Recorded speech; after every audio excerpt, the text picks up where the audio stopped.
ఓం శ్రీ గణేశాయ నమ. ఓం శ్రీ గురుభ్యో నమ. ఓం శ్రీ సరస్వత్యై నమ. ఓం నమ శివాయ. ఓం నమో నారాయణాయ. రాహుకాలం. రాహుకాలంలో దీపం వెలిగిస్తే ఏం జరుగుతుంది? శుభప్రదమైనటువంటి దేవతకు ఒకసారి నమస్కారం పెట్టి నువ్వులతో కానీ అష్టమూలిక తైలంతో కానీ నిమ్మ డొప్పలలో శివాలయంలో ఒక్కొక్క వారంలో రాహుకాలం ఒక్కొక్క విధంగా ఉంటుంది. రండి, సోమవారం మనం గమనించినట్టయితే సోమవారం నాడు రాహుకాలంలో దీపం వెలిగిస్తే ఖచ్చితంగా అధికారం, హోదా, ప్రమోషన్ లభిస్తుంది. అయితే ఇది నమ్మకం బాగుండాలి. మంగళవారం ఖచ్చితంగా రాహుకాలం. సోమవారం మనం రాహుకాలం గమనించినట్టయితే ఉదయం 7:30 నుంచి 9 దాకా ఉంటుంది.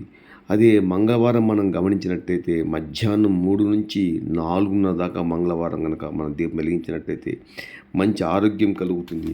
అదే బుధవారం కనుక మనం రాహుకాలం గమనించినట్లయితే 12 నుంచి 1:30 దాకా రాహుకాలం ఉంటుంది. ఈ కాలంలో మన రాహుకాలంలో దీపం వెలిగించినట్టయితే మంచి విద్య, ముఖ్యంగా వాళ్ళ పేరెంట్స్ విద్యలో వెనుకబడిపోయినటువంటి పేరెంట్స్ ఖచ్చితంగా శివాలయంకి వచ్చి దుర్గా భవాని ముందు కానీ ఆ కైలాస పర్వతం నంది వద్ద కానీ దీపం వెలిగించినట్టయితే సమస్త దోషాలు పటాపంచలైపోతాయి.